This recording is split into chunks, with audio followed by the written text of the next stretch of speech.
scan the barcode on the screen to download our 2024 NUL Conference app that will enhance your experience here this week. The app offers easy access to schedules, networking opportunities, and real-time updates. Also, please note that this event is being live streamed.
We're more than a store.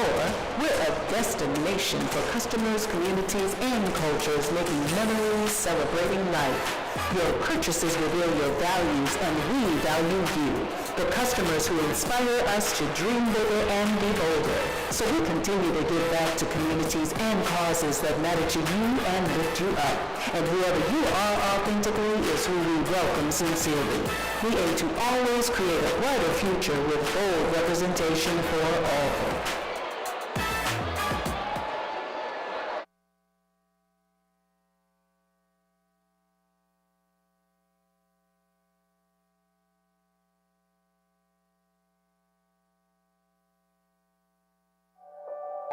Life is the sum of our moments. Combined, they form a mosaic of varied experiences and emotions. The mix of pride and worry watching your child drive away for the first time. The rush of achievement walking into your first home after saving for years. The optimism felt the moment your passion finally becomes your livelihood. Moments like these create momentum towards a life fully lived. Multiplied by millions, they propel our collective progress. But progress isn't always easy. For people facing obstacles, it can be much harder to get ahead. For decades, insurance has promised to protect what matters most, and we stand behind that promise every day. But simply returning people to normal is no longer enough. Progressive was founded on the belief that insurance should do more. We are taking meaningful action to enable progress on the road, in the home, and in business. Because we believe every person deserves to feel valued, respected, and have access to the protection they need. We believe peace of mind frees people to pursue what they want. And we believe when people look ahead and challenge the status quo, progress is made. That's why we continue to innovate, not just to protect, but to propel people forward. While other companies talk about dreams, we want to help more people make tangible progress. We are progressive. And we exist to help people move forward and live fully.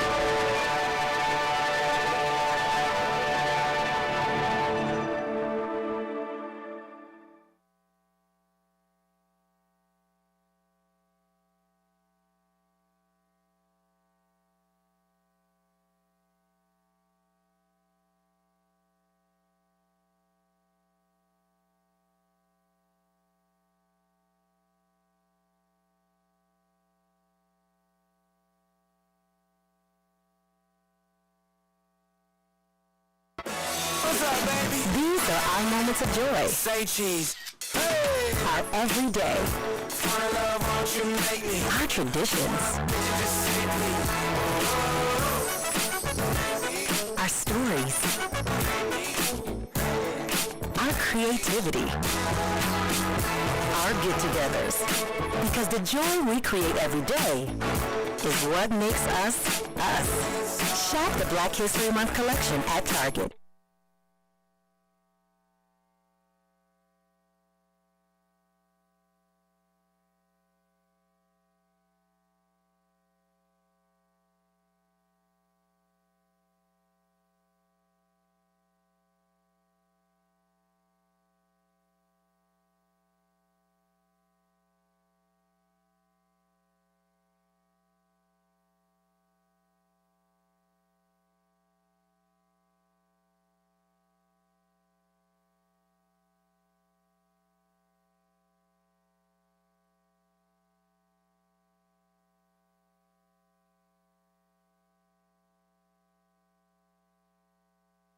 For social media users joining us online and in the audience, please follow us at Nat Urban League on all platforms and take a moment to update your Facebook, Instagram, and X status using the hashtag NULCONF24. Don't forget to scan the barcode on the screen to download our 2024 NUL Conference app that will enhance your experience here this week. The app offers easy access to schedules, networking opportunities, and real-time updates. Also, please note that this event is being live-streamed.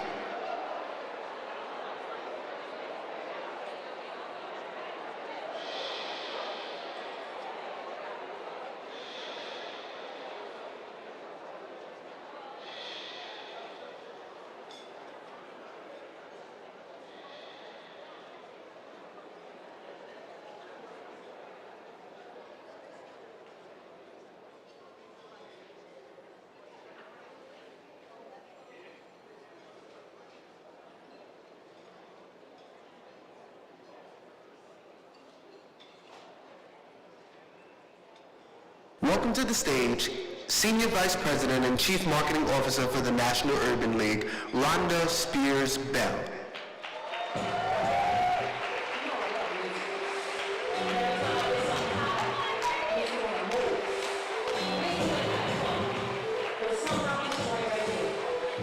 Come on, ladies. We're all just fine. Woo! There you go.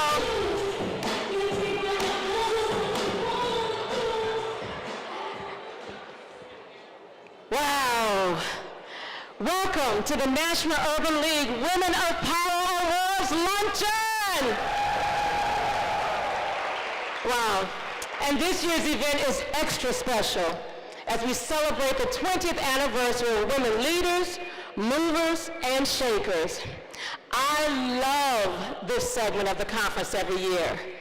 To look around this room and see nothing but beauty, intelligence, and vision, to celebrate the brilliance and positive impact we all hold in our hearts, minds, and in our hands. This is a beautiful moment every year. And ladies, The New Orleans heat and rain may be testing our dues and makeup, but we are winning, aren't we? But can we pause for just one moment and give ourselves a round of applause for bringing so much black girl magic into this space? Come on, you can do better than that, ladies. Let me hear you all around the room. They need to hear you all the way outside. Beautiful, brilliant black women. We trust that you're already enjoying yourselves at this year's conference and everything that the conference has to offer.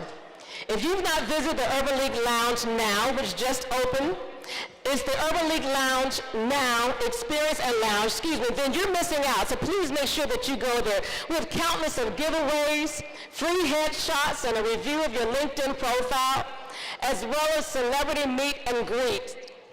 And of course, tomorrow includes a morning presidential plenary which promises to be informative and engaging. We have already received our charge from our president and CEO, haven't we? We have exciting forums, and of course, let me just tell you, don't miss tonight. Urban League Live, the Bayou Bash, that celebrates NOLA culture, is right here tonight. It's not here, but it is tonight at 8 p.m. And our signature soiree tomorrow night is the Whitty M. Young Jr. Awards Gala. It's a Mardi Gras ball, y'all. Are you excited about it?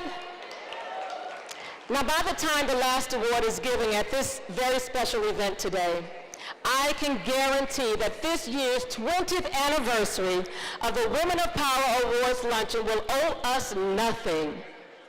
Today, we will honor 5 of the most incredible women of our day and time. And our host this afternoon is an equally incredible woman. Ladies and gentlemen, award-winning journalist Michelle Miller, National Correspondent, CBS News, co-host of CBS This Morning Saturday, New York Times best-selling author. Come on, give it up for Michelle Miller!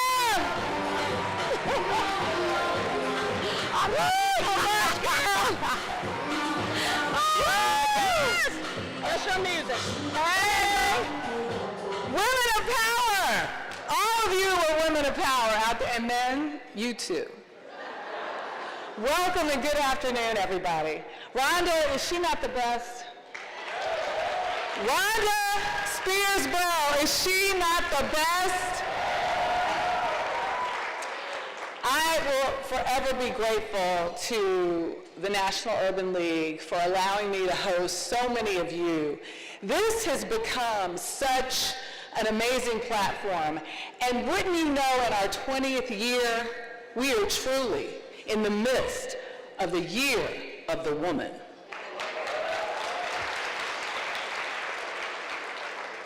We're gonna have to pick up that applause. You know I love some energy, people. Are you in the mindset? Are you in the mindset for the 20th anniversary luncheon? Are you in the mindset to recognize and give proper adieu to some trailblazing women? Women leading our communities, women on the forefront of changing this country, women who are about serious business. But first, before we get to all of that, we want to pause and we're going to give thanks. We're going to be grateful. So to do that, one amazing, fabulous, brilliant pastor who is a New Orleans native and who I was baptized in her church, Dr. Debra Morton of Greater St. Stephen Full Gospel Church. Come on up here, sis. Sister Madam, to the podium to give our invocation. Let's give it up for this fabulous woman, the First Lady. Come on, of Urban League. Michelle, I love you. You look beautiful. Yes, it's a time to celebrate. It's a time to celebrate women, but it's always a time to pray.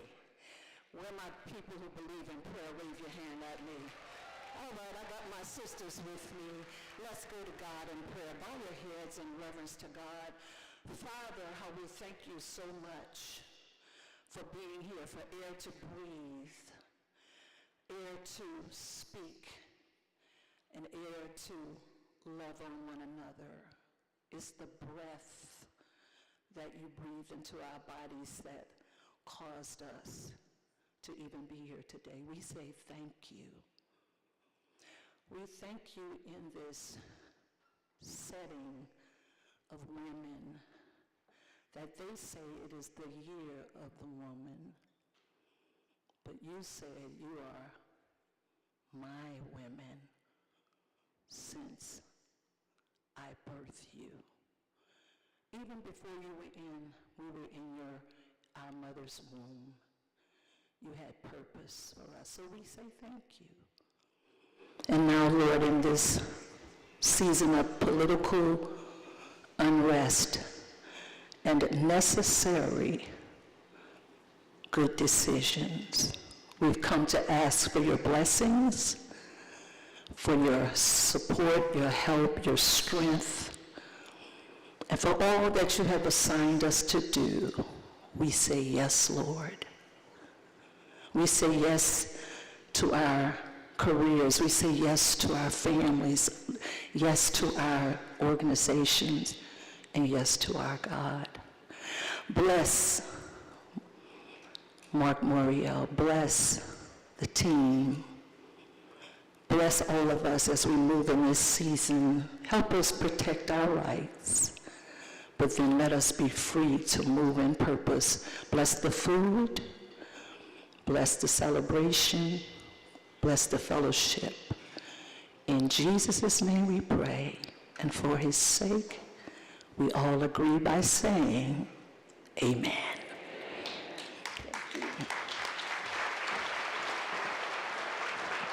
We thank you, we thank you. We truly have so much to be grateful for, including the blessing of this gathering today in such a beautiful place. I just got to give it up to my boy Hiram Smith for this fabulous presentation out here. Someone backstage said, this is an HG makeover of this room, and I've seen it in so many spaces. This is what we call New Orleans fantastic. That's what we showcase, the best of. So please join me now in welcoming a native son, the man who has brought us all together in this beautiful league moment, the former mayor of this great city, and my hubby, Mark H. Morial, president of the National Urban League.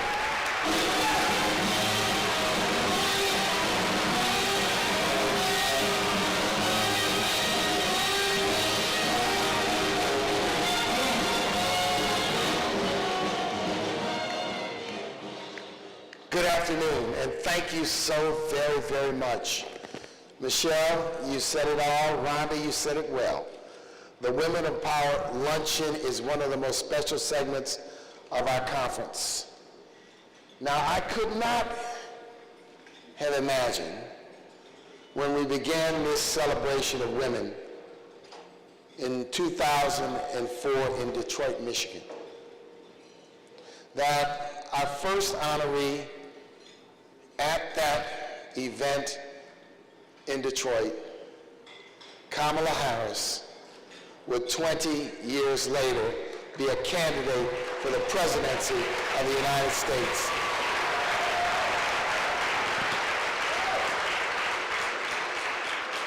So Urban Leaguers, in that 20-year period, an incredible array of beautiful, brilliant, successful women have been recognized by this Urban League movement, including many of our affiliate leaders, people from stage, people from screen, people from entertainment, judges, members of Congress, lawyers, mayors.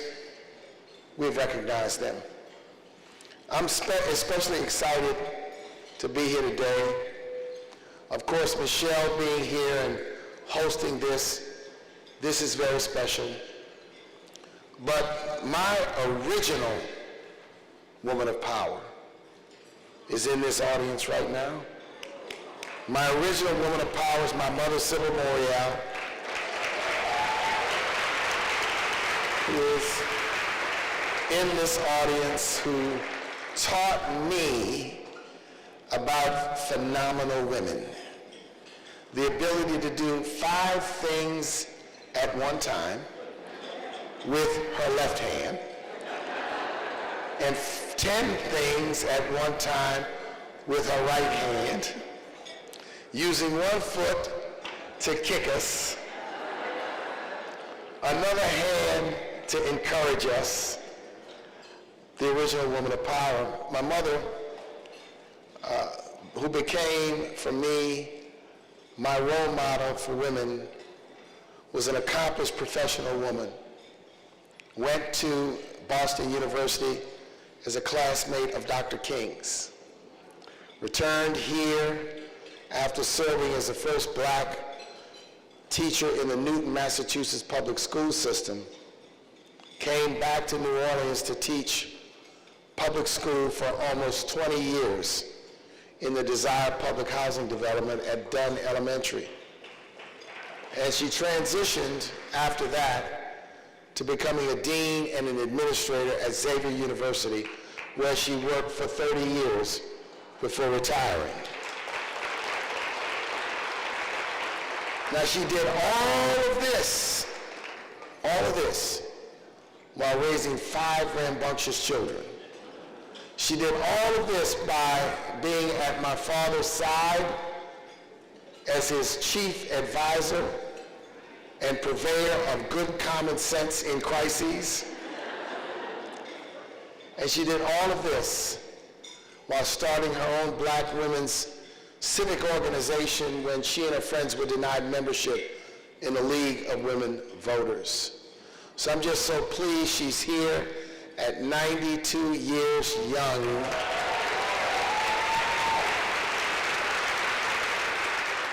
And all I want to say is I love you, Mama. I love you, and I thank you for instilling in me a healthy respect for the equality and the power of women, which is what she has done. So thank you so much, Sybil Morial, for being here today. I'm going to give up this mic. I want to shout out all these phenomenal women who are going to be honored, but you'll hear their bios later. I just want to thank every one of them for what they do, for what they've done, for taking time out of demanding schedules to allow us to shower them with buckets of love and loads of respect today. So ladies and gentlemen, once again, welcome.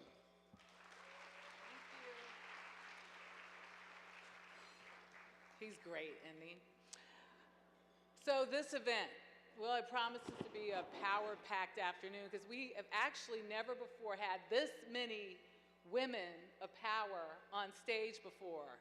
It is, well, there's just a load of queens here. That's all I can say. Queens, like literal, crowned fabulosity. And we're about to crown some more. We are going to begin with our first 2024 Woman of Power. Please help me congratulate Sheryl Underwood.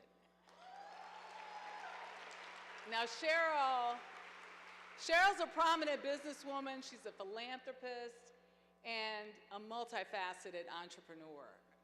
And she's highly regarded as one of the most articulate and well-informed women of our time. You know, most of you know her for her award-winning turn at CBS's The Talk, which attracts over 3 million viewers every day. But she is the owner also and CEO of Pack Rat Productions, driven by her desire to make a positive impact. Sheryl has founded the Pat Rack Foundation for Education, using her visibility and her influence to support causes like historically black colleges and universities and youth, further demonstrating her commitment to civic engagement. Underwood is also founder of Black Radio Solidarity, a collective of influential media properties and talent that use their platform for the greater good. She also spearheaded Black Radio Solidarity, Driving Souls to the Polls town halls, which harness the power of radio to encourage civic engagement. That is how we used to do it in cities and towns all across America. Doesn't happen like that anymore. So when people engage intentionally like that, it makes a difference. She is also the 23rd international president of her beloved Zeta Phi Beta Sorority Incorporated, making her the only full-time entertainer to ever hold this prestigious post. She's done it all, and guess what? She is equally brilliant and funny and has a big heart. Ladies and gentlemen, our first 2024 Women of Power honoree, Miss Sheryl Underwood.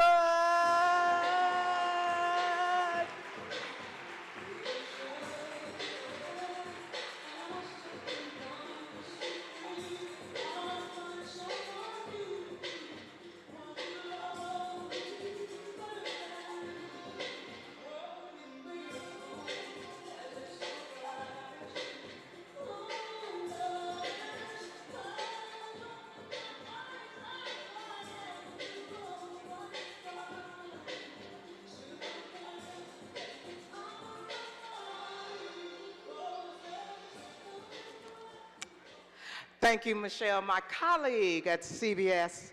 We applaud you, we love you, and we want you to continue to be an example for others to follow. Am I right? Am I right, brothers and sisters? Am I right? We need to bring this energy up because I only have really a minute and a half. I know they said 2 minutes, but you shouldn't have never let me touch the microphone because I believe I'm a Baptist preacher in another life. But I'm going to stick to the time because I know we have things to do. Because when we leave this luncheon, we have to go out and truly do the business as women of power. All women in this room, clap. Clap for yourself. Clap for yourself. Clap for yourself because this is our time.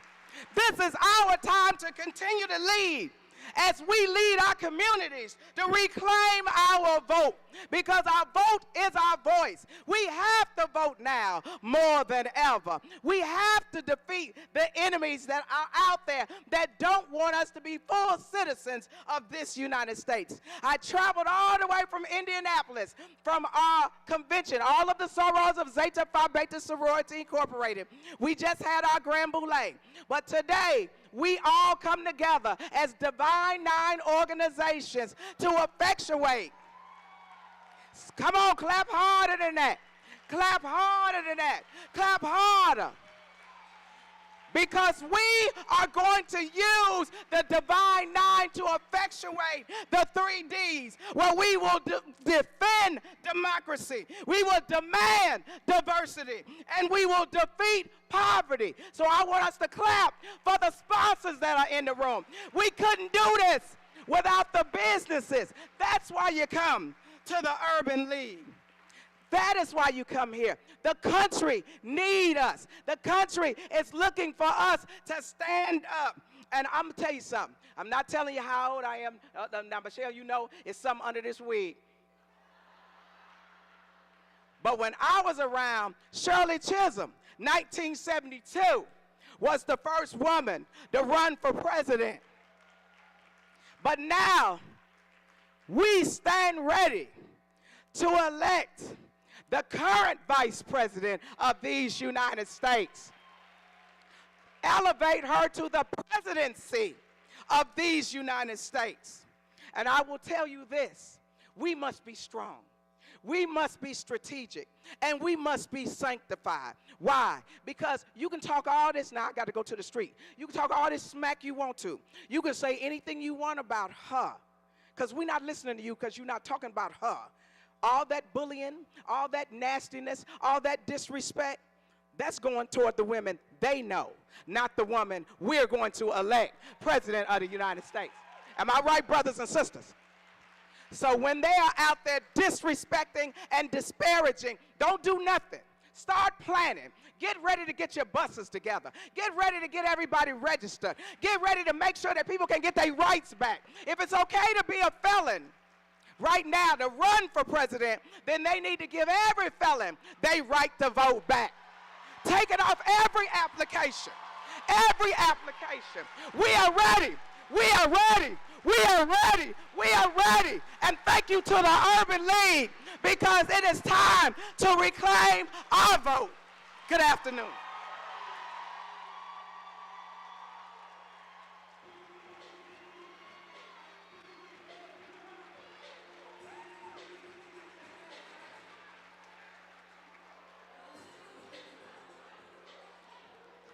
I bet y'all fired up now. Give it up for Sheryl Underwood. I think somebody else might be running for president one day.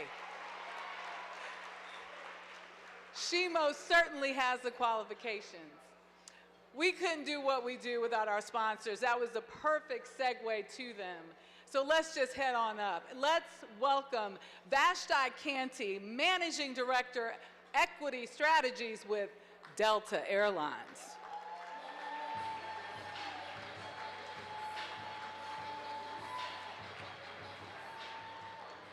After that, all I can say is let the church say, amen. Good afternoon.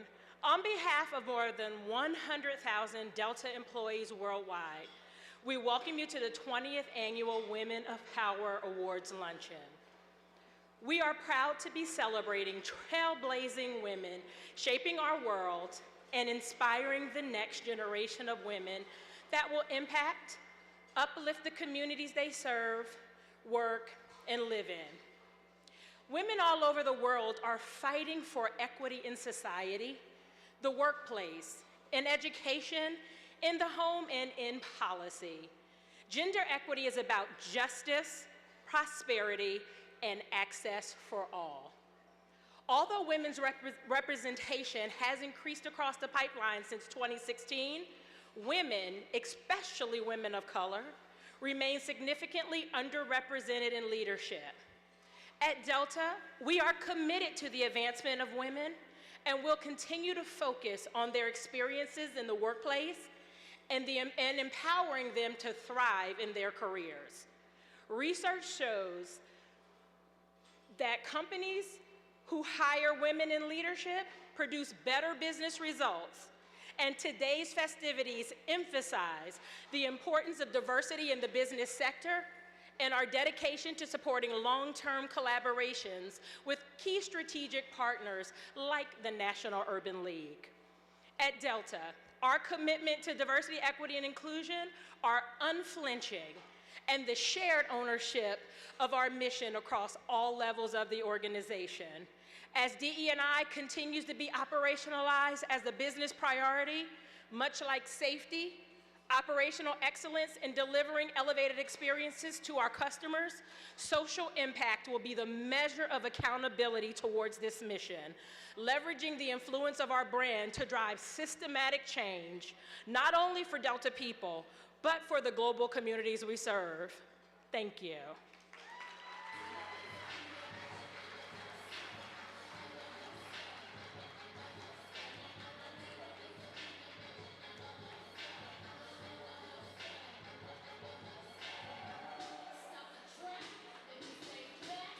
That's what happens when you take your shoes off and think you can get a little comfortable. I should have just walked out here barefoot, right? No? Oh, come on now. Vashti, thank you so much. Strong partnership, that is what you are. We appreciate Delta Airlines. So now our second Women of Power Award is presented to Arian Simone. Now, ooh, look at that. We got some Divine Nine sisterhood in this audience. She is an accomplished entrepreneur, philanthropist, investor, best-selling author, and highly sought-after international speaker. She is widely recognized as a trailblazer in her industry, making significant contributions and empowering others along the way. Arian is the co-founder and CEO of something that has been in the news. It's called the Fearless Fund. If you haven't heard of what the Fearless Fund is, strike out your phone and go to another sponsor, Google, and Google it. It is a groundbreaking venture capital fund that is the first venture capital fund built for women of color by women of color, with a focus on investing in pre-seed, I'm learning something new, and Series A financing, which includes institutional investors such as JP Morgan Chase, Bank of America, MasterCard, Ally Bank, and a whole lot more. Now, beyond her professional endeavors, Arian has embraced a regal role as the Queen of Dawa Grand Barabi in the African Ivory Coast. That is the homeland of my daughter. So it is with special care that I appreciate her business. In this capacity, she collaborates closely with Ivorian government officials to improve the welfare and uplift the lives of the people in her region. Arian's impact and influence have garnered widespread recognition with Entrepreneur magazine, naming her as one of the 100 women of impact. Her unwavering commitment to creating opportunities for women of color and her exceptional achievements in various fields truly set her apart as a dynamic and inspiring leader. Ladies and gentlemen, and she's got a bad suit on top of it. She can dress. Arian Simone.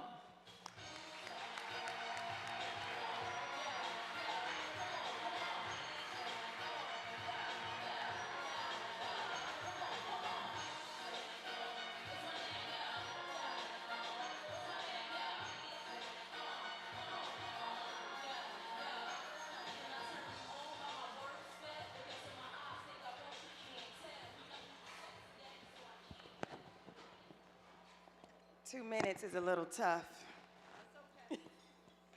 No, it's too short. Everybody, first of all, I want to just say thank you. Thank you, Mark, for your leadership. Thank you to the National Urban League. Thank you, Michelle. You guys have been there since day one of us being sued in a federal court case that is alleging that we are being discriminatory because we invest in Black and brown women. So thank you. My name is Arian Simone. I serve as the CEO of the Fearless Fund, the nation's first venture capital fund that is built by women of color for women of color. Thank you.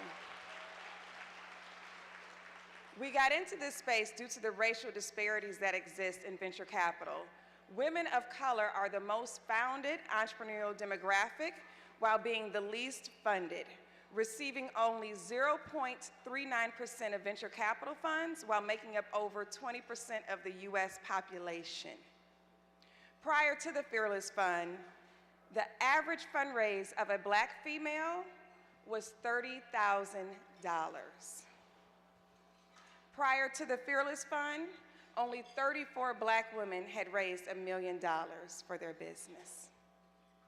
The Fearless Fund came on the scene cutting 7-figure checks. Thank you. The reason why this is so important is the level of denial to access of capital makes no sense. If you guys have heard already on this stage that diversity is just good business. And every diversity report proves that diverse teams outperform non-diverse teams on any given day. One of our founders, her name is, oh gosh, that just left me right when I said that. She's the founder of Partake, and she's number 45 on the Inc. 5000 list. Mrs. Woodard has an 8-figure business, over 20 million in revenue annually. And she comes to us on a Zoom and says, I'm scared to go back in the market right now to fundraise. And I'm like, you're scared to fundraise? I'm like, Denise, this makes no sense. I'm like, you've got 20 million in revenue. And she says, well, that's just how tough it is for Black women. That makes no sense. But that is also why it is so important that we show up and show out, as you guys already know, in this election, because our current vice president ran on the principles of access to capital being important for minority communities, and we will uphold that. And regardless of any fight currently, the Fearless Fund will continue to still be in business. We will continue to serve this community, and we will continue to win this fight. Thank you very much.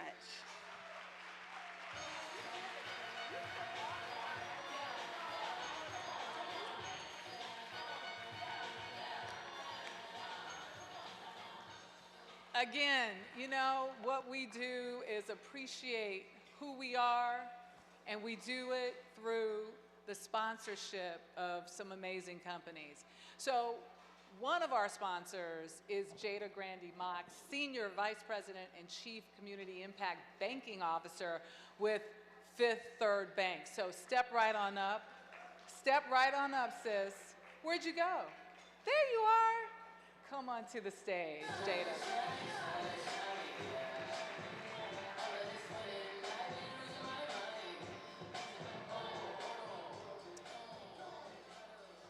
Good afternoon.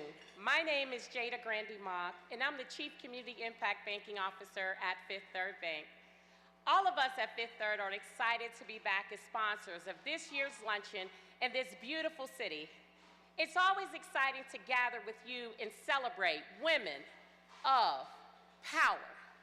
And congratulations to all the inspiring honorees today.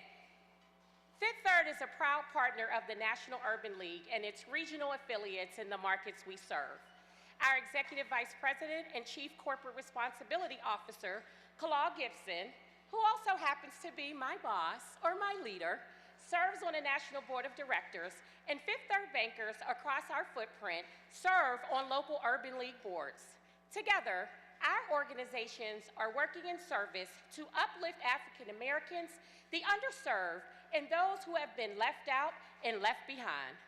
In many cases, we get to do this with some amazing women of power.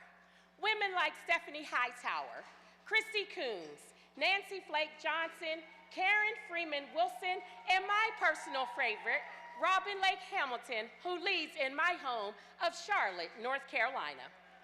Together, Fifth Third and the Urban League are champions of economic mobility. We're champions of inclusion in the economy. We're champions of improving lives and creating generational wealth. And we're champions of revitalizing communities. It is what our innovative place-based neighborhood program is really all about.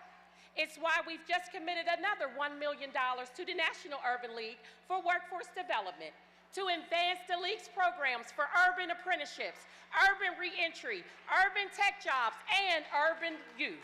We are serious. We're all about doing the work that is making real, lasting, transformative change across the country. We do it for women of power. We do it for underserved communities. We do it because we know that when there is intentionality in what we do, we can be bridges to positive change and economic progress. It's not only the right thing to do, it is what we must do. Thank you.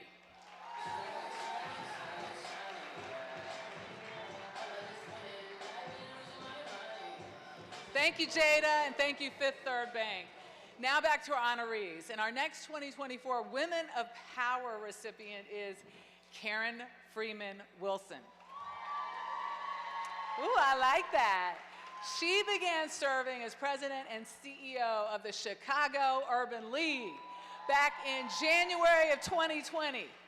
We remember that seemed to be a good year, and then it just all went to pot, and then it got good again. Sort of. She brings a passion for equity and social justice to the organization, which works to advance economic, educational, and social progress for African Americans through direct service and advocacy. Having served in the public arena for most of her professional life, Karen has like a deep experience in addressing issues that impact urban communities.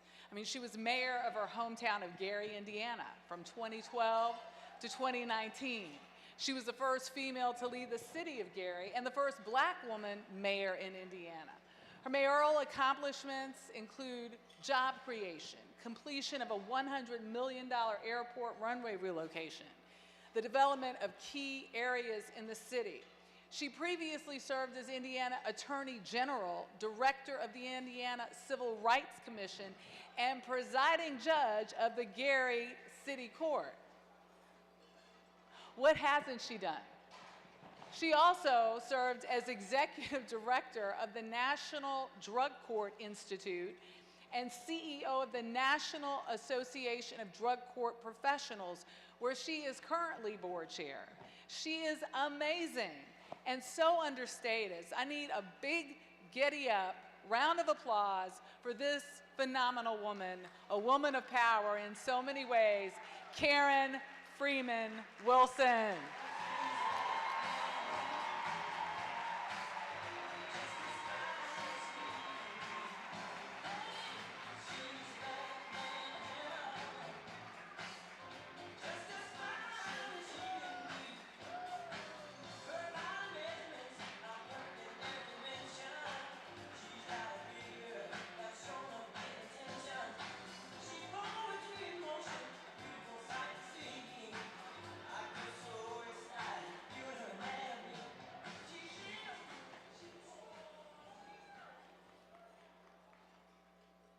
I will bless the Lord at all times. His praise shall continually be in my mouth. My soul shall make her boast in the Lord. The humble shall hear thereof and be glad. Oh, magnify the Lord with me, and let us exalt his name together. To our visionary and fearless leader, my brother, Mark Morial, and the entire National Urban League team. To my board chair, Suzette McKinney, and our chief operating officer, my boss, Calmetta Coleman, and our Chicago Urban League team. To all of my affiliate CEO colleagues and their teams who work on the battlefield every day. It is my esteemed and humbling privilege to accept this award with this group of phenomenal women.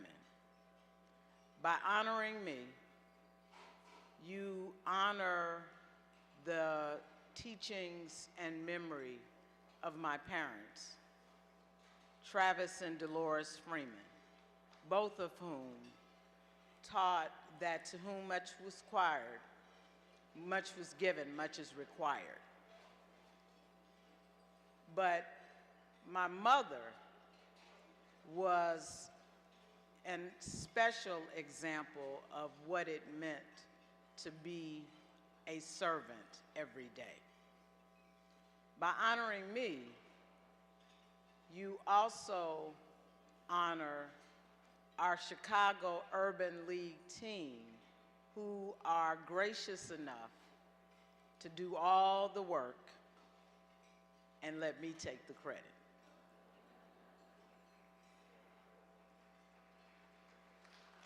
Five years ago, when I came to this movement, I was, by society standards, a loser. I had lost an election. But I had enough confidence in God and his grace to understand that sometimes when man says you lost, he says you won. And I did win because it gave me an opportunity to join all of you in riding for Black people every day of the week. Let me just close by saying this. A couple of weeks ago, my colleagues from Chicago and I took a group of our young people to Ghana. And I stood in the slave dungeons of the Cape Coast and thought about the sacrifice of our foreparents and the fact that they had not only sacrificed and survived those dungeons, but they survived the Middle Passage and then the brutality of the institution of slavery, so that we could enjoy the privileges that we have right now. How could we not do everything in our power to demand diversity, defeat poverty, and defend democracy? Thank you, and God bless you.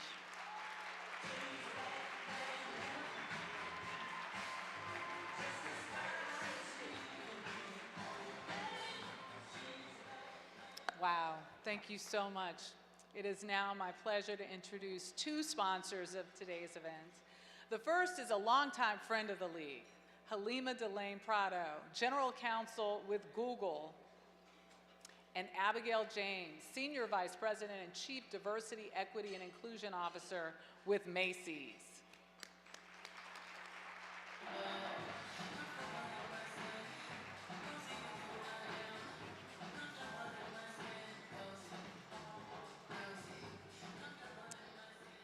Good afternoon, everyone. Thank you so much, Michelle. It is wonderful to be back with you all for our annual Urban League Convention. Now, this conference is particularly special, not only because we are here in beautiful New Orleans, Mark's hometown, but because we are at an exciting time for our country. I'd like to thank Mark, the National Urban League Board, for the opportunity to be here today to speak at the Women in Power Luncheon. I'd be remiss if I didn't recognize fellow National Urban League Board members, affiliate presidents, board chairs and staff, national staff, young professional guild members, sponsors, and frankly, fellow civil rights leaders and advocates. Thank you for all the hard work on the ground of advancing progress for underserved communities across the country. It's a big job. As Google's General Counsel, I have the privilege of leading an extremely talented team of legal professionals tasked with advising on complex legal issues in the technological age. And I get to partner with our civil rights team to address some of the most important societal issues.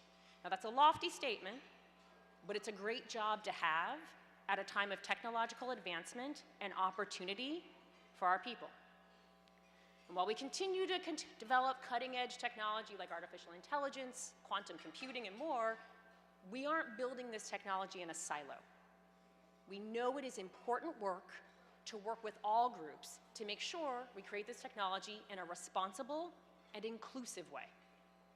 That work and mandate, I know, is shared by the National Urban League. And we appreciate all that the League has done to help us build better products. Now, our commitment to the National Urban League runs deep, which is why, since 2020, we've invested nearly $10 million to support the great work being done here. But I'm personally proud that the National Urban League was one of the first grantees for our AI Essentials investments.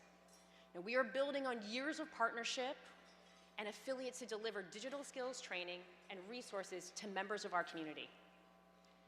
Your deep expertise in workplace development, job placement, and community building is inspiring to us and allows us to achieve our mission. But enough about that. Let's get to the real reason why we're here: to honor 5 truly impressive Black women. If you don't clap for them, it's actually offensive, so come on, come on.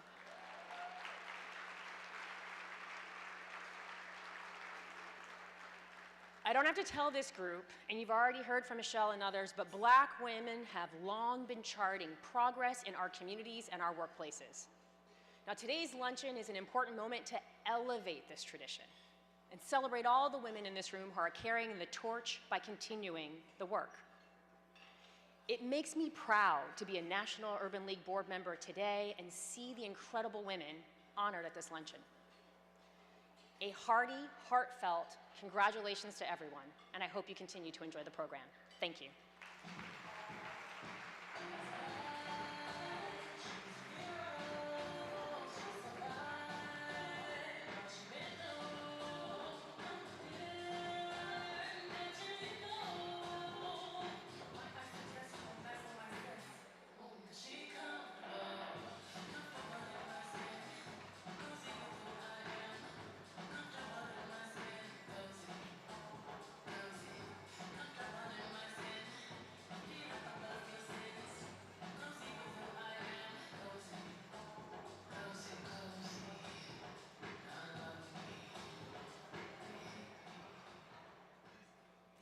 We're more than a store. We're a destination for customers, communities, and cultures making memories, celebrating life. Your purchases reveal your values, and we value you, the customers who inspire us to dream bigger and be bolder. So we continue to give back to communities and causes that matter to you and lift you up. And whoever you are authentically is who we welcome sincerely. We aim to always create a brighter future with bold representation for all.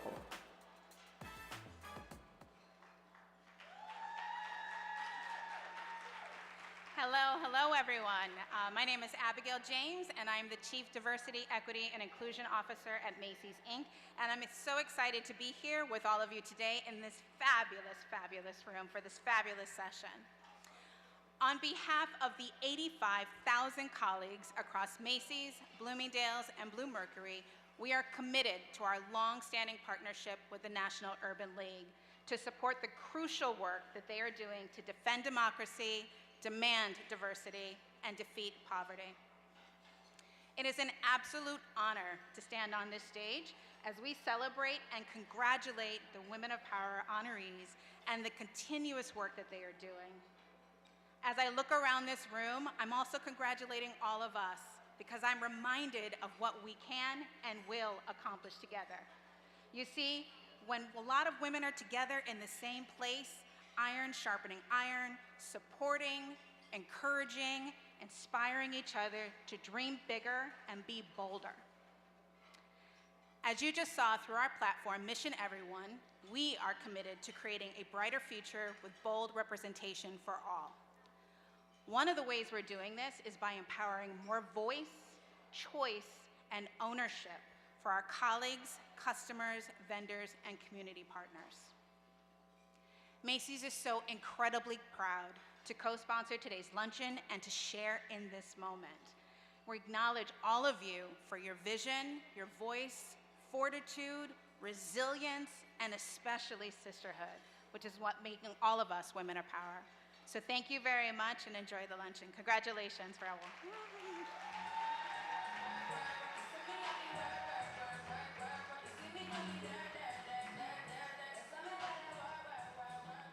I don't know why I always feel rushed to get back on stage.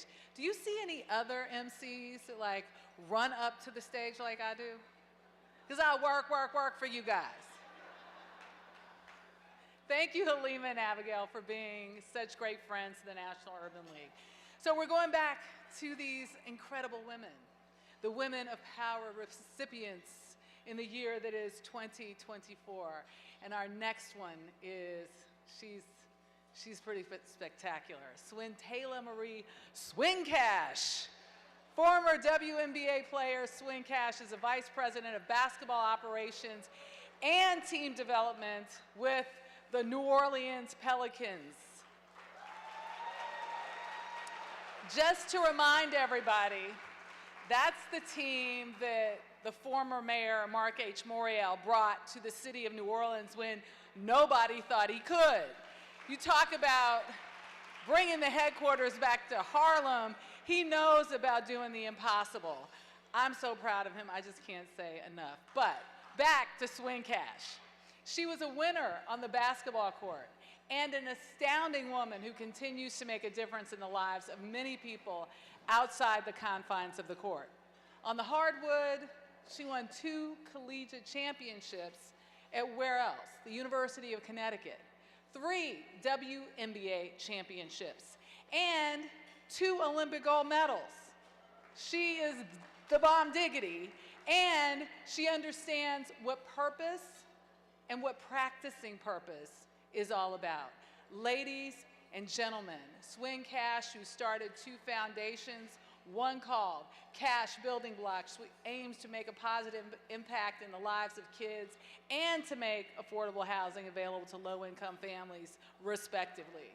For all that work outside the lines, was twice awarded the WNBA Cares Community Assist Award in 2011 and 2016. We cannot go without saying that her name, Swin Taylor, means astounding woman. It certainly is benefiting and reflects the tremendous impact on the lives she has made on so many people. Ladies and gentlemen, now I can say it. Ladies and gentlemen, Swin Taylor Marie, Swin Cash.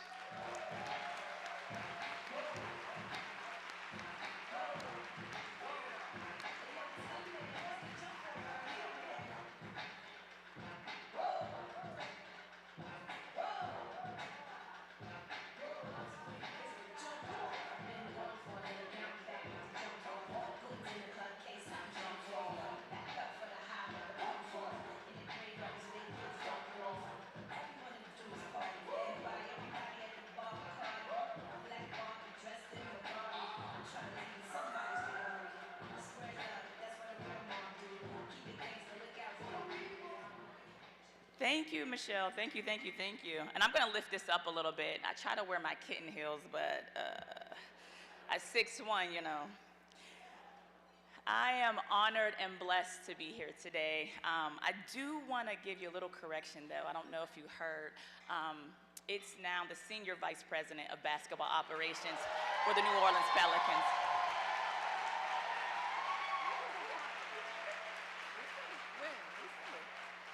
I said, when did that happen? Yes, recently. So I just wanted to give you a little bit of news there. I appreciate that. Thank girl. you. Congratulations. Thank you so much. And I wanted to say that because as a Black woman to hold that honor, one of the highest ranking women in the NBA, it is important that my sisters and young women are able to see and experience that. Thank you to the National Urban League. Thank you to Mark. Thank you to everyone that made this room look this beautiful, that got us all in here today and had the convening power to bring us together as a people. I truly, truly appreciate it.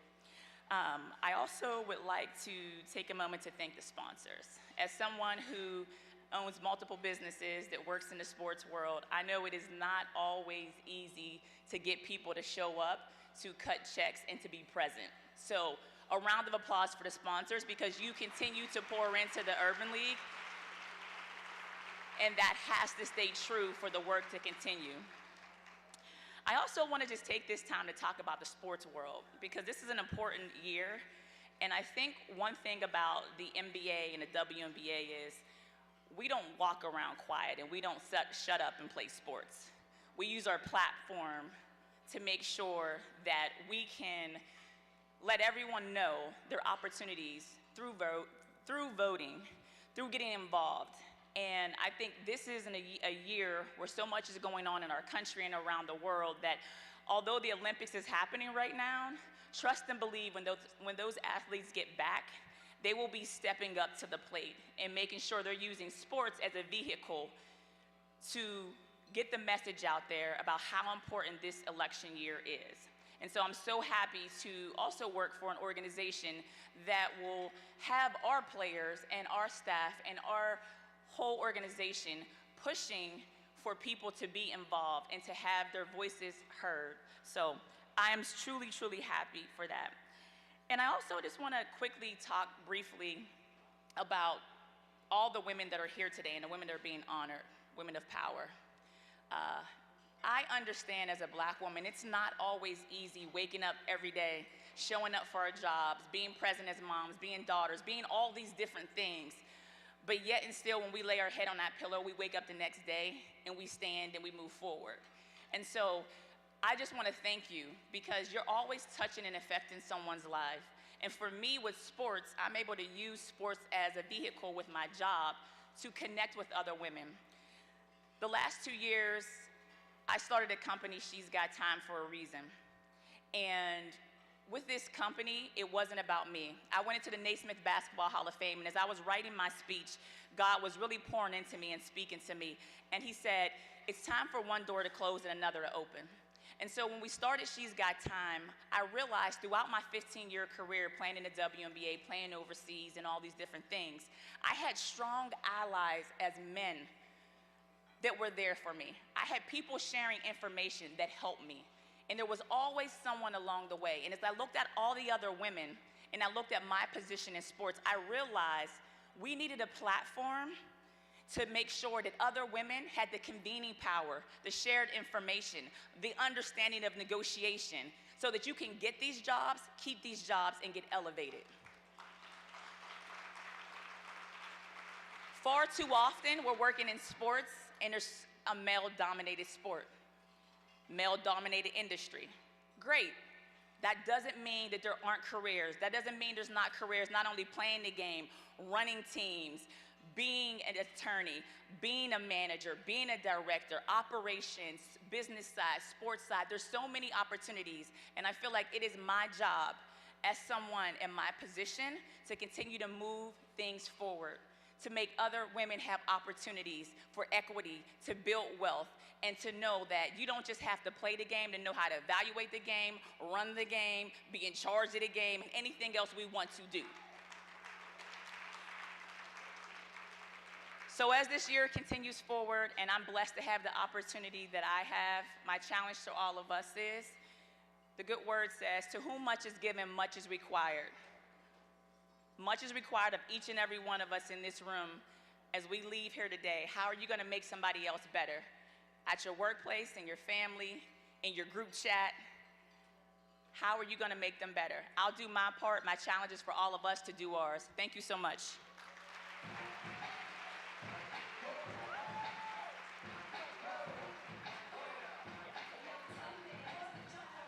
That was Senior Vice President of Basketball Operations and Team Development for the New Orleans Pelicans. Got to get my facts straight. Now we will hear from Ramey Kent. She is Chief Marketing Officer with Progressive Insurance, and LaCarrie Jackson, Global Director of Social Impact at UPS. So folks, please help me welcome them to the stage.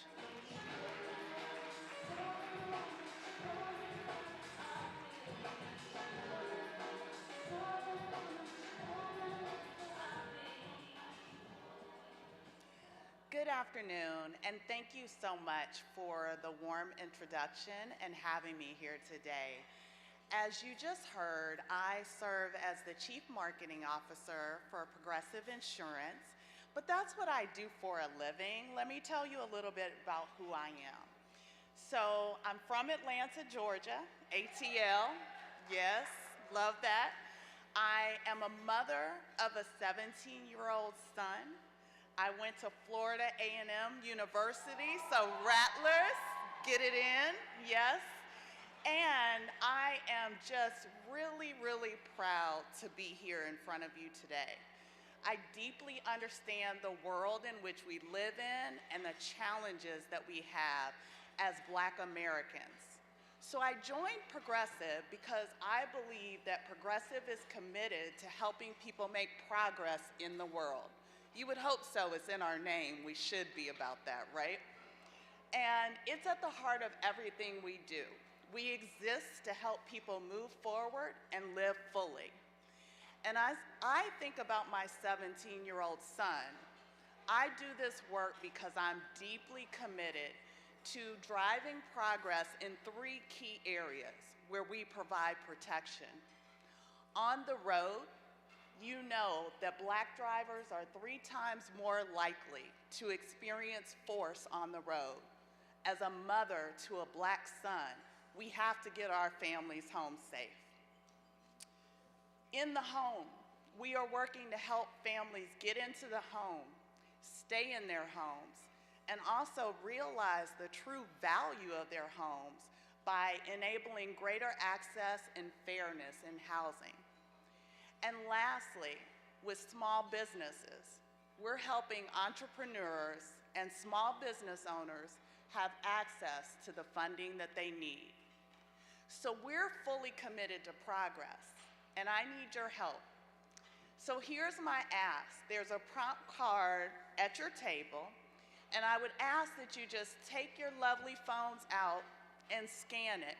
There's so much power in this room, and I want to make sure that Progressive understands the power that we have and that we're committed to help society. I'm committed, and I hope you are too, so join us in making progress. Thank you very much.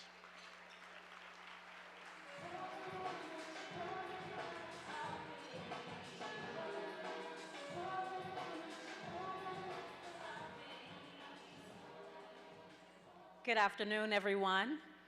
I am LaCarrie Jackson, Global Director of Social Impact at UPS.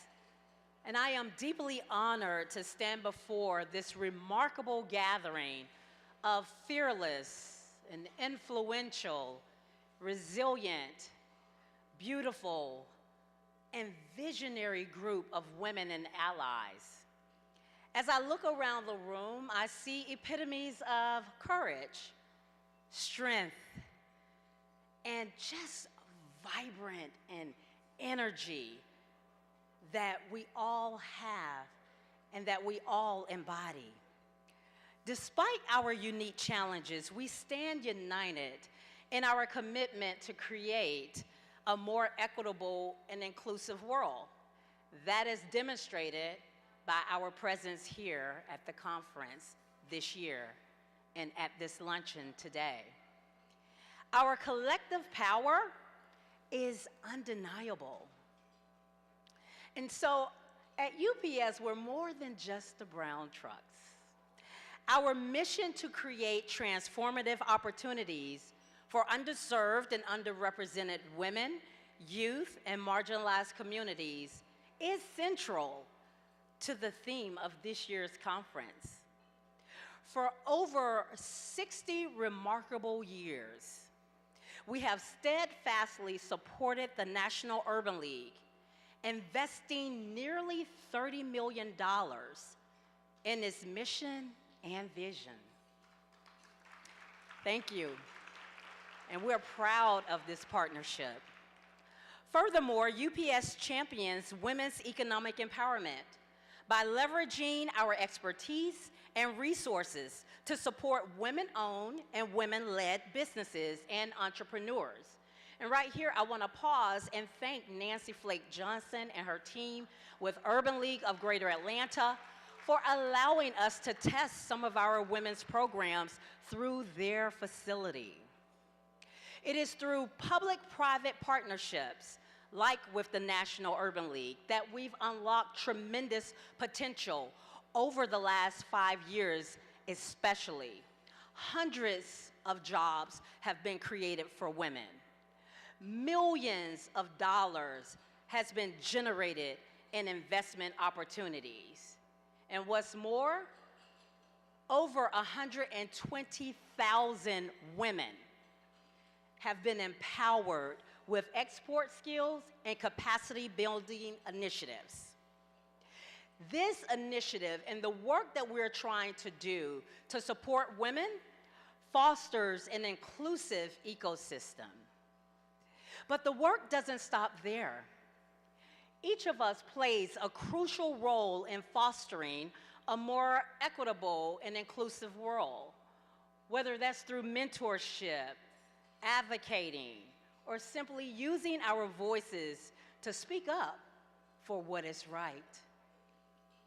And so as we celebrate the exceptional Women of Power honorees today, let us remember that our power lies not only in our individual achievements, but in our ability to lift others as we rise.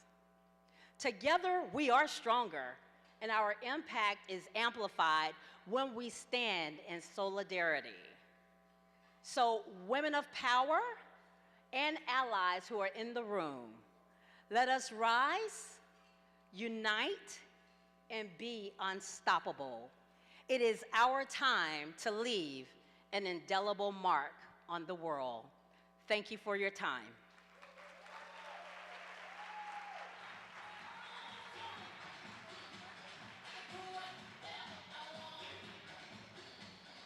We got the shoulder memo. I like that.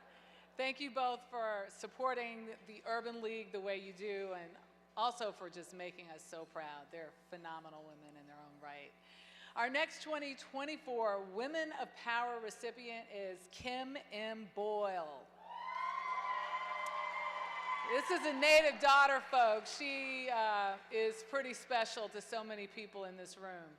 As Vice Managing Partner in Phelps New Orleans office, Attorney Kim M. Boyle focuses on her labor and employment practice on civil rights, constitutional law, commercial, tort, tort and general litigation issues. That means she does everything. She helps businesses promote inclusion and avoid discrimination. She frequently speaks on employment-related topics, litigation and issues of procedure, as well as diversity, ethics, and professionalism. Kim has been recognized by many of the leading peer-reviewed publications in the country, including recently as one of Benchmark Litigation's top 250 women in U.S. litigation, an American lawyer woman leader in law, a New Orleans city business icon, and a member of the National Lawyers of Color 2023 Power List. She is also awarded, or has been awarded, the Chief Justice Burnett Johnson Trailblazer Award in 2023 for her commitment to enhancing diversity and inclusion in the legal profession. And for those of you who don't know who Justice Johnson is, she was the first Black woman Chief Justice and also the first Black woman on the Louisiana Supreme Court.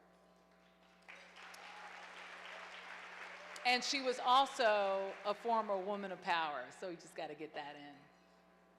Active in local, state, and national bar associations, Kim has been busting ceilings for as long as I've known her, having served as the first woman African-American president of the Louisiana State Bar Association, as well as the first African-American president of the New Orleans Bar Association. She is, what else? She's a fabulous lawyer, she's a fabulous friend, and now she's a 2024 Woman of Power. Ladies and gentlemen, Kim M. Boyle.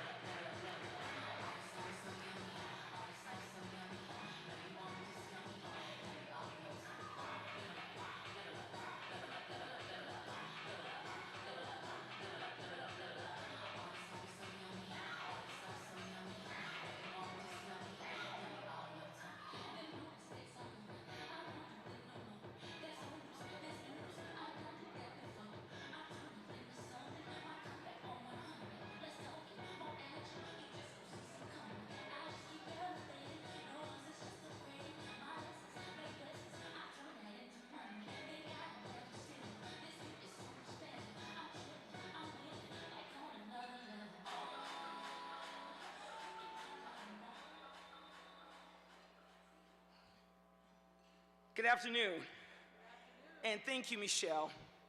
I am so deeply honored to be recognized by the National Urban League, one of our most preeminent civil rights organizations in this country.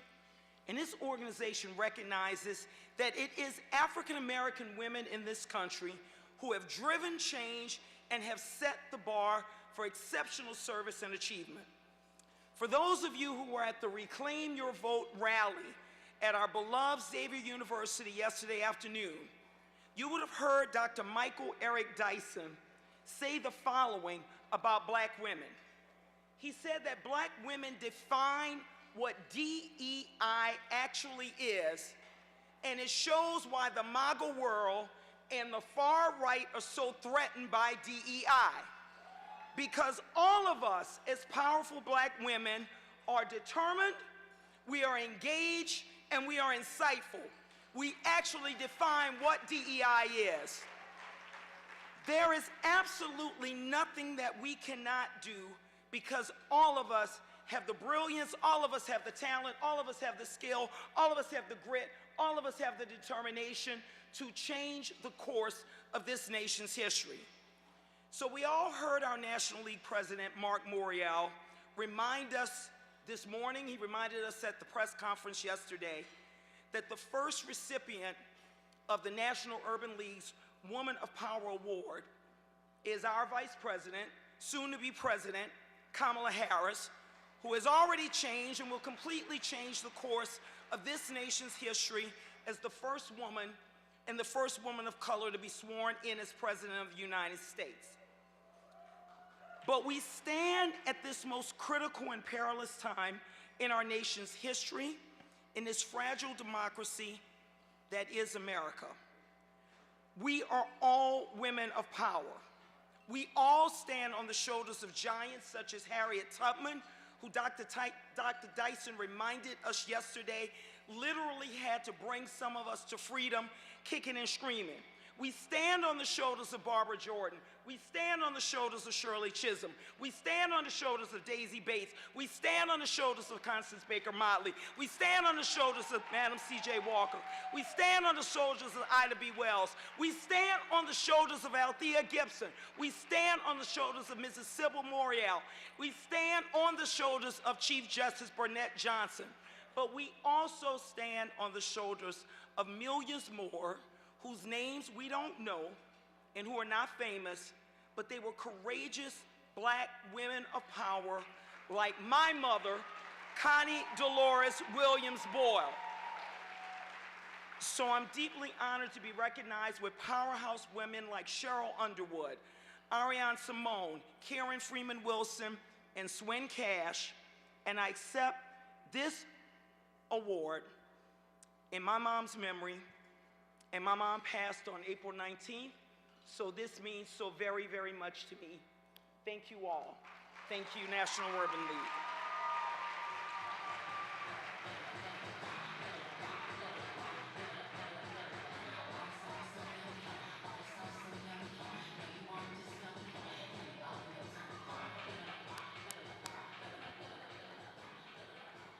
So proud of her.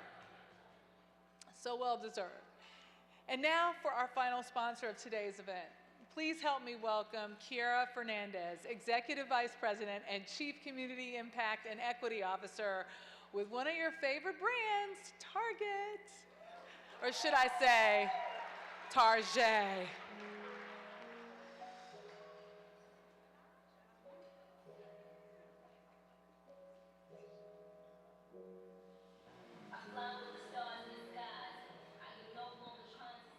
Thank you so much. I didn't know I was going to get Nicki Minaj. Hey. Before I start my remarks, I just wanted to share something because my sister was on here earlier talking about partake. So if you would just humor me, and everybody could pull out your phone right now and go to your Target app. If you don't have it, take notes and put in partake. And you can find a lovely assortment of partake items. Cookies that are delicious and nutritious and gluten-free. So we have something for everyone. Partake is one of 400 women-owned brands at Target. Those 400 brands also account for almost 1,000 people of color and women-owned brands. And if cookies are not what's on your eating plan right now, you can certainly get some Tabitha Brown dill pickle salads, which are delicious. And if you're feeling festive, you could check out our Future Collective and find beautiful apparel from leading artists that are partnering with us. And I wanted to start there because, as many of my peers and colleagues have shared from the back, you can say something and you can do others. And at Target, we're about the do. So download the app if you don't have it yet. Okay, that's my Target disclaimer. Now, again, thank you guys so much.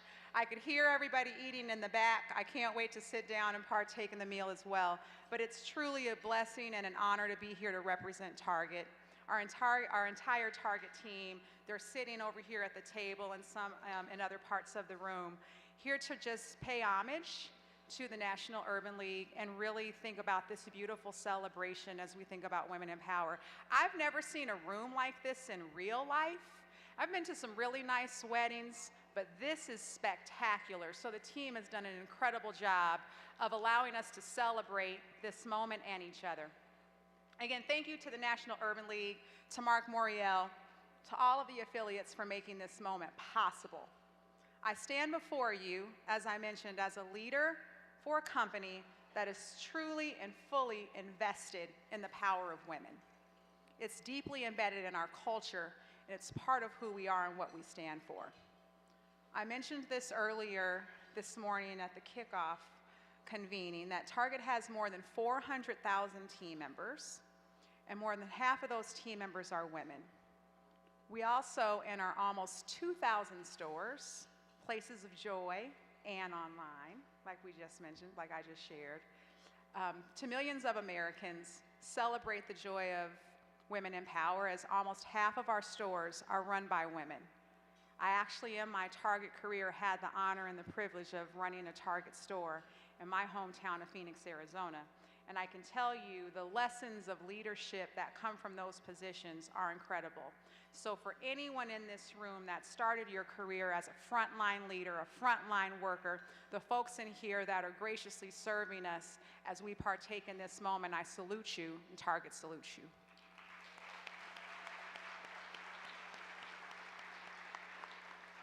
In addition to our store leadership, almost half of our leadership team, my peers, are also fierce, powerful women.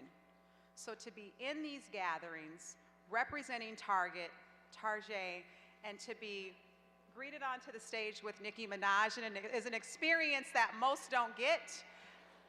They really don't. And I'm sure my friends and colleagues will be really envious of. But it just is another affirmation of the special magic that comes between partnerships with shared vision, shared goals, shared outcomes, and shared priorities that are actually about impacting the lives of people. Impacting the lives of people in communities. Impacting us not just in the moment, but for the long term.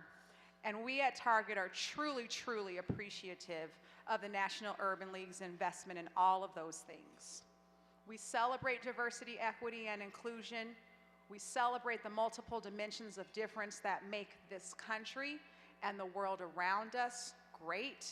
And we believe deeply that a seat at the table means nothing if you don't have a plate, silverware, a glass, plate on the food, and a full beverage to enjoy that seat at the table and think about how you can impact others. Again, so grateful and thankful to be here. We appreciate the partnership with National Urban League, and we just really, really, really implore all of you to think about how we can each bring a little bit of joy to each other's lives with kindness, grace, gratitude. And download the Target app if you don't have it yet. Thanks, everyone. Enjoy your lunch.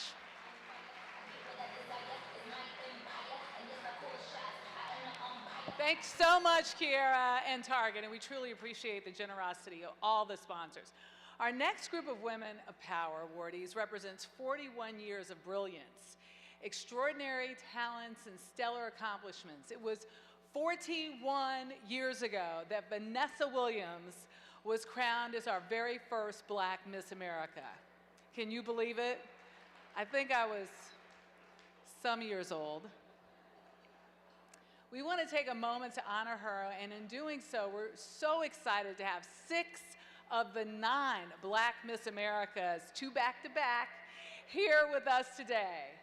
Our first Miss America, Debbie Turner Bell, Miss America 1990. Now, Debbie Turner Bell is a veterinarian, an author, a journalist, a corporate trainer, a minister, a motivational speaker, a wife, and a mother. Back in August of 2020 marks the publication of her book, Courageous Faith, A Lifelong Pursuit of Faith Over Fear. For more than 2 decades, she has addressed audiences in corporate, academic, and community service areas. And oh, by the way, she is my former colleague, and I dare say I would have not gotten through my first years at CBS News without her. Ladies and gentlemen, Dr. Debbie Turner Bell.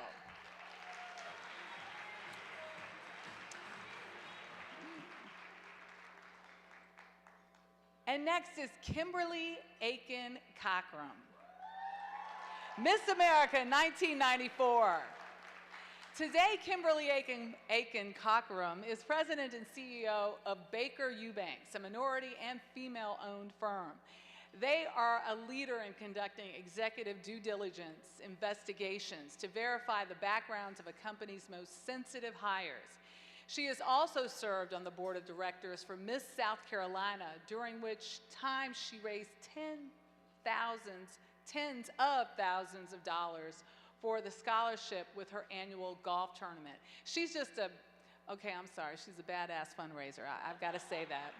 because I've done some with her. But she's also the second Miss America that got me through, and that is the rearing of my two fabulous children in South Orange, Maplewood. I cannot thank her enough. Ladies and gentlemen, look at this. I got friends. Kimberly Aiken Cockrum.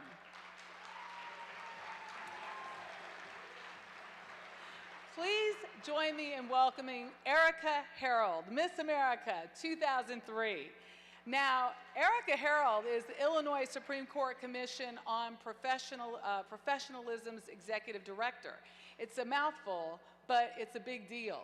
An advocate for civility, ethics, and inclusion, she leads the Commission's extensive educational programming focused on advancing professionalism among the state's lawyers and judges to build confidence in the justice system. We need that more now than ever. Before joining the commission, Erica was a litigation attorney at Meyer Capel, PC, in Champaign, Illinois, representing clients at the trial and appellate levels in disputes regarding fiduciary and contractual obligations. Ladies and gentlemen, give it up for Erica Harold. Up next, Erica Dunlap, Miss America 2004, back-to-back winners right here in case you weren't noticing. Now, Erica Dunlap is a visionary businesswoman and community leader who rose to national acclaim during her junior year at the University of Central Florida, when she became the first and only Black woman to be crowned Miss Florida in the 100-year history of the program. And then later that year, won the title of Miss America. Today, she is the CEO of Crown Communication Group, a multidisciplinary strategic communications and public relations consulting firm in Orlando, Florida. Erica has served for community for more than 3 decades as a mentor, board member, and trusted advisor, a motivational speaker, entertainer, and champion for diversity, equity, and inclusion best practices in workplaces like universities and communities across the country. Give it up for Erica Dunlap. And then Caressa Cameron Jackson. Caressa. I promised to say it right. Did I say it right? Caressa Cameron Jackson. Yes, she was 2010's Miss America. Since her reign, Caressa Cameron has been the recipient of numerous congressional honors and the President's Volunteer Service Award in recognition of her advocacy and policy work for people living with HIV/AIDS in the United States. She has spoken to over 100,000 students regarding making healthy choices and taking your future by storm. And an accomplished vocalist, she had the honor of performing during the 2008 presidential inauguration. Born at the intersection of creativity, love, and logistics, I like that, Caressa launched Caress by Design, a luxury wedding and event planning company. Ladies and gentlemen, Caressa Cameron. And last but certainly not least, Nia Franklin, Miss America 2019.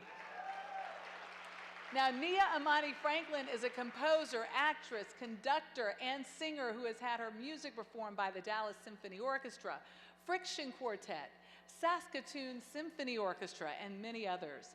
In September of 2021, she released her EP, Extended, which featured her R&B songs and her orchestra piece, Chrysalis Extended, which has nearly 4 million views on her TikTok profile. In 2019, Nia founded Compose Her, an initiative that seeks to empower women in music. She also serves on the board of Opera on Tap, which is a nonprofit organization based in New York City and dedicated to making opera accessible to all. Ladies and gentlemen, Nia Franklin.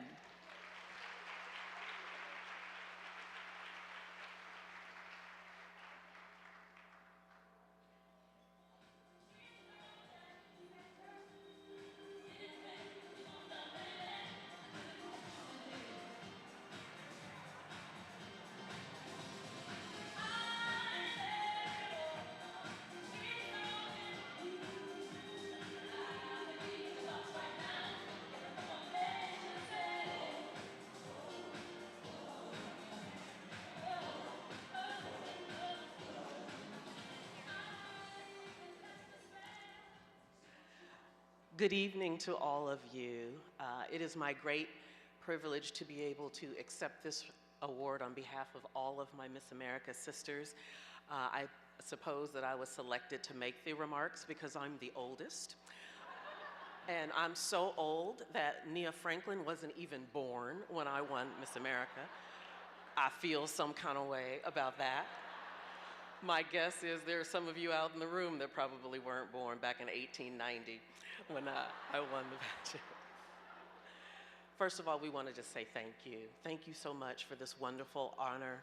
I'm going to say more in just a second. Thank you to President Mark Morial, who made this possible. And I want to explain to you sort of how we ended up here. But I first of all just want to express appreciation from all of my African-American Miss America sisters. I bring you greetings also from Marjorie Vincent Tripp, who was not able to be here with us today. And you will actually hear from the very first African-American Miss America, Vanessa Williams. We all brought our crowns up just because we're pageant girls. We thought it'd be a good photo. But I don't want you to be fooled by these crowns. You heard the introductions for each of these women. They are all strong, powerful, passionate, accomplished women. Before you are entrepreneurs, business owners, a Harvard-educated attorney, a model, event planner, community advocate. I am a doctor of veterinary medicine, a consultant, and a pastor. And so we all, though we've come from, praise the Lord, to God be all the glory. We've come from different parts of the country. We've had different paths, and we had different trajectories that took us to the Miss America stage. But one thing that we all have in common is that we were told somewhere along the way to our journey to the Miss America stage that it wasn't possible. We were told that we weren't the right type. We were encouraged to acquiesce and assimilate to dominant culture and cookie cutter molds in order to be successful in this system. But each of us in our own individual ways were afforded the opportunity to be able to just be authentically ourselves. And by the grace of God, we achieved success in the Miss America system. But it was hard fought, it was tough, it was not easy, there were many tears. However, again, by God's grace, we made it. I would like to say to you, just as a word of encouragement, that although we are standing here holding a crown, I believe with every fiber of my being, each and every one of us were created to wear our own crown. You were created by an awesome and an excellent God, and He put excellence and greatness in you to achieve your purpose and your success. And I want to encourage you, whatever your purpose is, whatever that tingling in your belly, in your soul that you've had since you were young, to not allow conventional wisdom, statistics, or even just mean, hateful, jealous people to stop you from getting your crown in life. I want to finish by saying this. Being seen is essential in life. We all want to be seen, but it's not always automatic. And not being seen, even as Miss Americas, is how we ended up here today. A few months ago, there was a great honor where a number of Miss Americas memorabilia was inducted into the Smithsonian Museum. And they were Miss Americas who represented firsts. First Miss America with a disability, the first Miss America from a Pan-Asian background, and other firsts. However, the first African-American Miss America, Vanessa Williams, was not invited to be a part of the inclusion of the introduction of this memorabilia into the Smithsonian Institute, nor were any of us invited to be a part of it. And we got together, you know how girls do. We talked amongst ourselves and we vented, but Kim Aiken Cochran did something more than just talked and complained with us. She put in a phone call to her dear friend, Mark Morial, and he immediately said, well, if the Miss America pageant won't see you, the National Urban League will. And Mark, I want to thank you. I don't know where he is, but I thank you. We're here because of your graciousness. There's a scripture. I'm a pastor, so I got to finish with a scripture, but I won't take up an offering. It says, be immovable, be steadfast, immovable, always abounding in the work of the Lord, knowing that your labor is not in vain. We are living witnesses that dreams do come true, that hard work does pay off, and that when we stick together as a people, there is no limit. There's an old saying that says, go where you're celebrated, not where you're tolerated. Well, we feel celebrated today, and we want to say thank you. God bless you.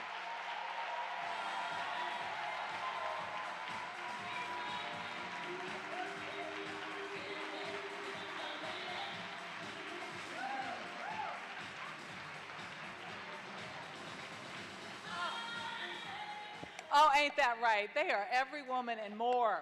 Oh, give it up for Debbie Turner. Now you know why she was my sail, my North Star in storms I can't even talk about. Wasn't even in the book. Whoo, I love that woman. Anyway, they're all fabulous, and we are so pleased to share the special message from our very first Black Miss America.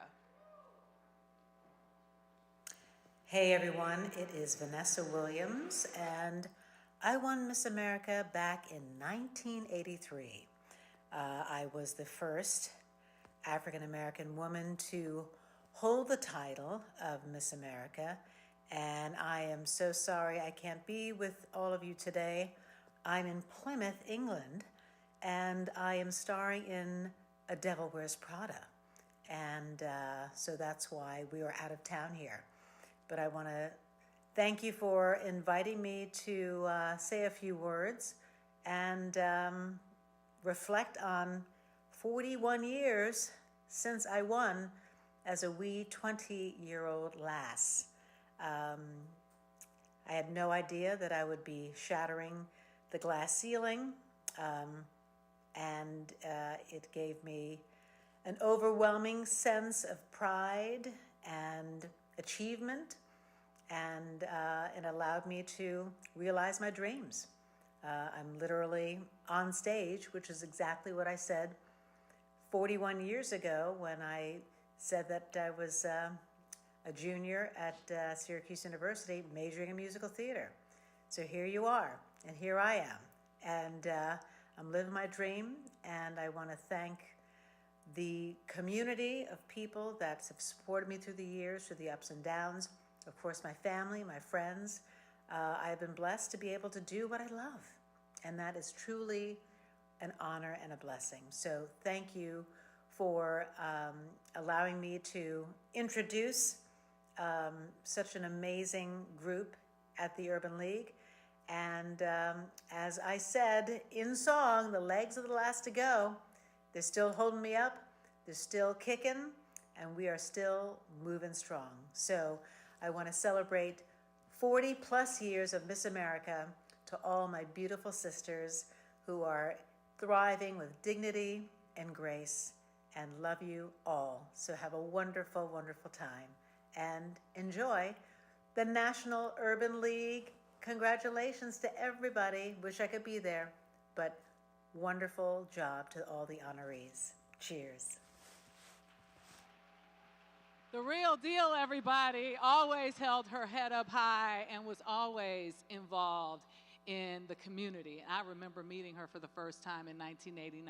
She was something else then and remains to be something else now. Cannot wait to see her in action in The Devil Wears Prada. Now, we can imagine what winning Miss America must have been like. It certainly was a mountaintop experience for each of you. Folks, come on out here. I want to see you up here on stage. We have all of these fabulous women who, go ahead, I missed the cue. I don't know what I was supposed to do. Just come on here and dance, dance, dance, dance, dance, dance, dance. All the queens. Oh, we're going to sit down now. That's okay. You didn't mind that, like, sort of impromptu little moment. We're going to talk about, because I really want to dig in here, and they gave me one question to ask all of you, but I can't do that. because I'm a journalist.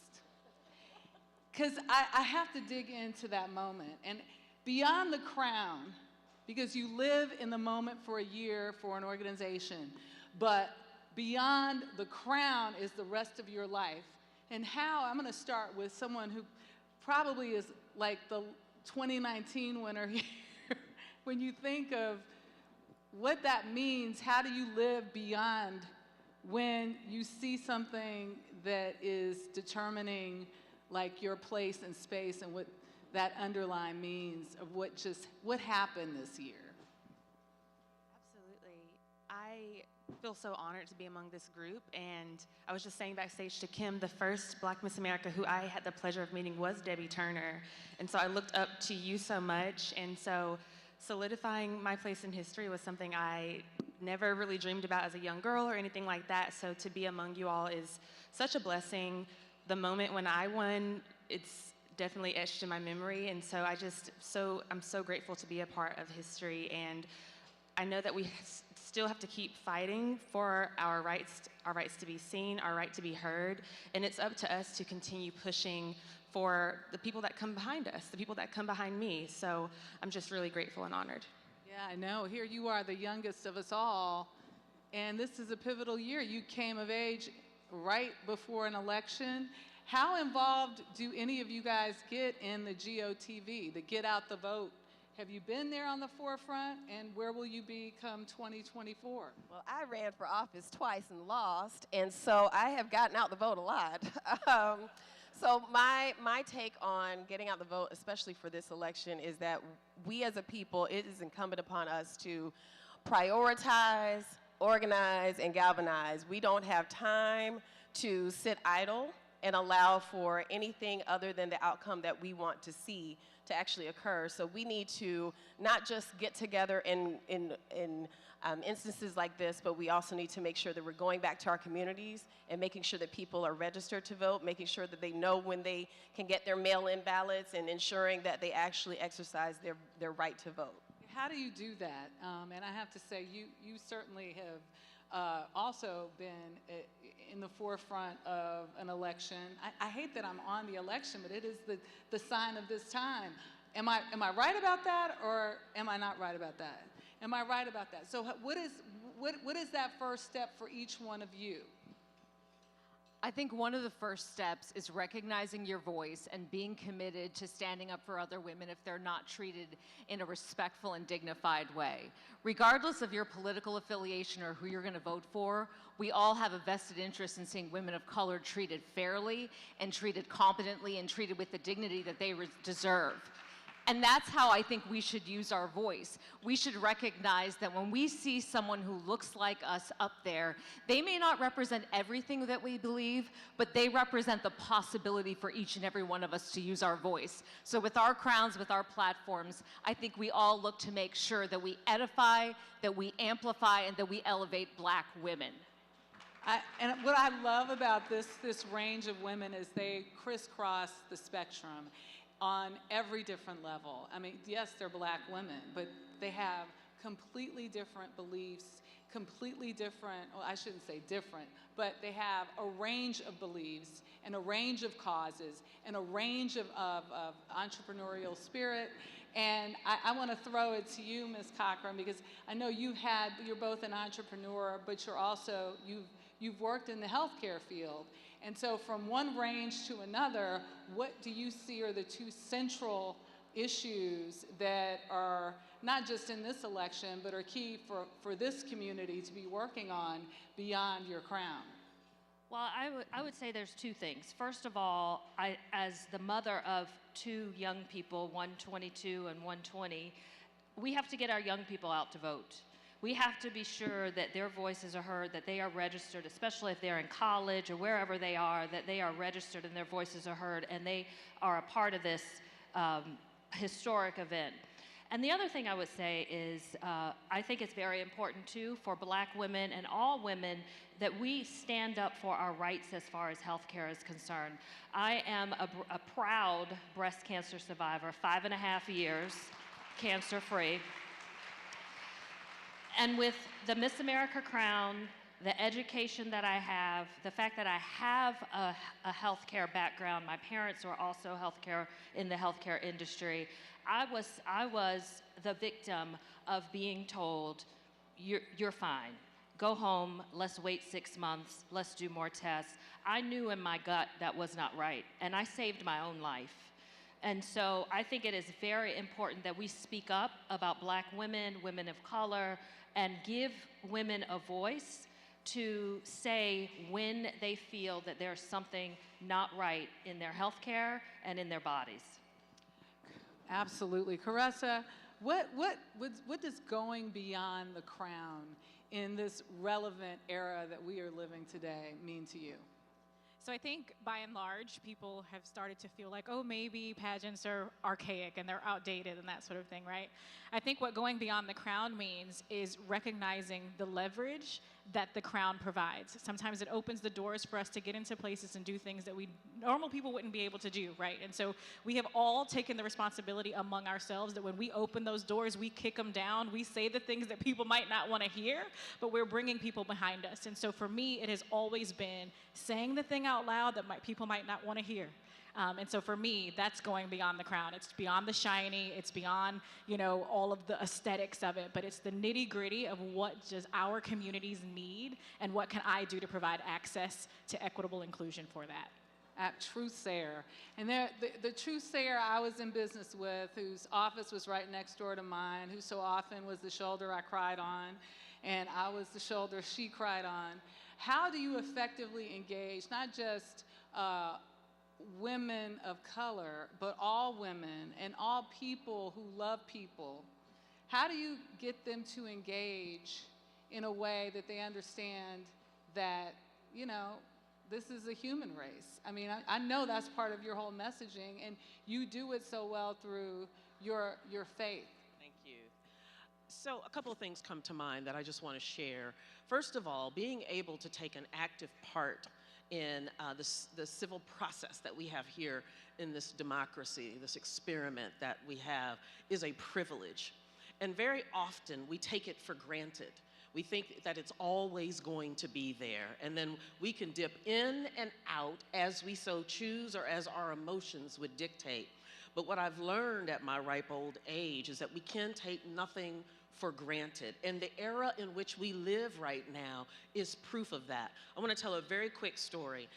Just at my year after Miss America, I had the honor and the privilege to be able to do a speaking tour in South Africa. And this was just at the beginning of the end of apartheid. So there was still a lot of unrest, and there was still a lot of segregation. A lot of the Black South Africans still lived on the periphery, but they were migrating into cities like Johannesburg, and they'd find a plot of land and just squat and claim it because it was the first time they could live anywhere other than in a township. And so we went into one of these areas, and I took my mother with me to South Africa because I figured nobody could protect me like my mama.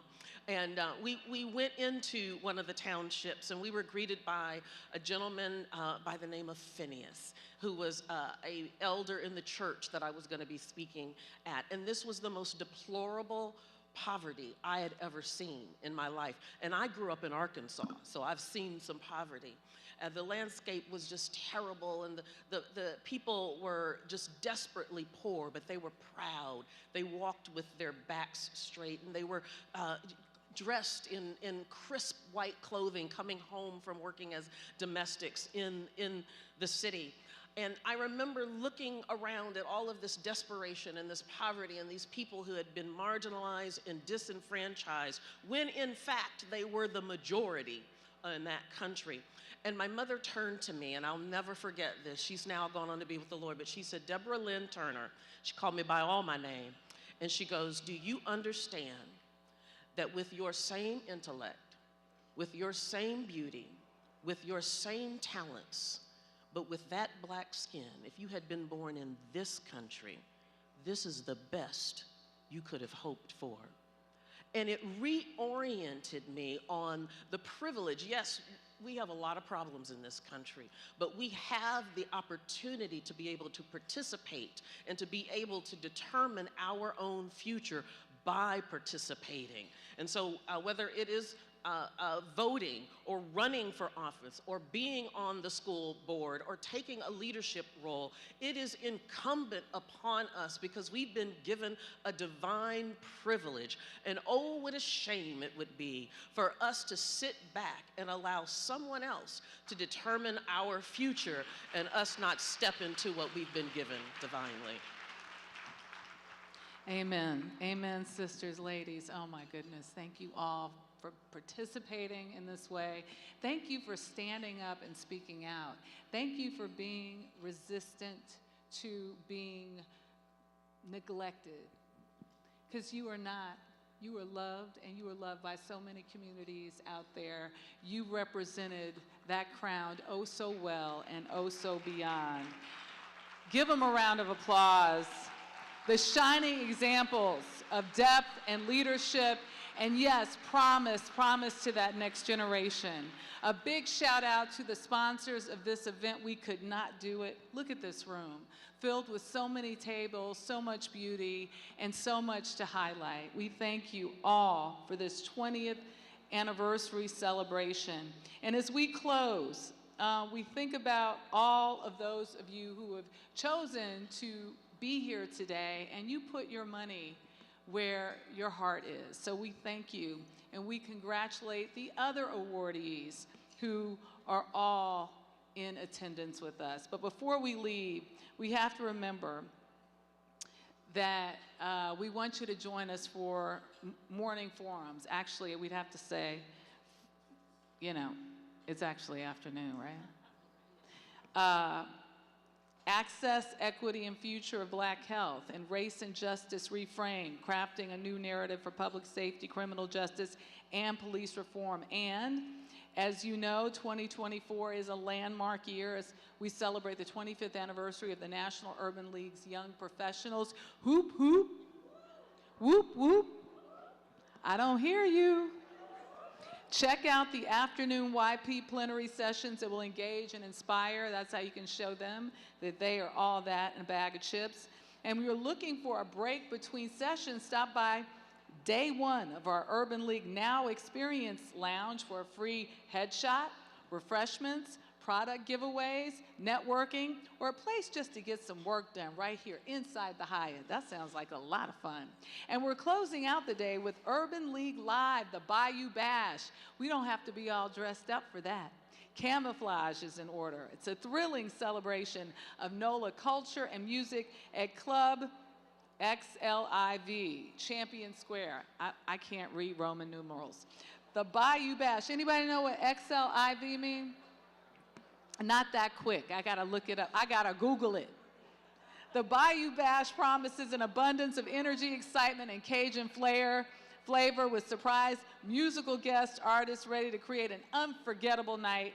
Camouflage attire, as I mentioned. Oops, it says no housekeeping. Thank you so very much, Michelle. Close, close, close. I'm almost finished now. And recharge after you so join us bright and early for the presidential plenary tomorrow morning, especially with political changes clearly developing every day. You won't want to miss it.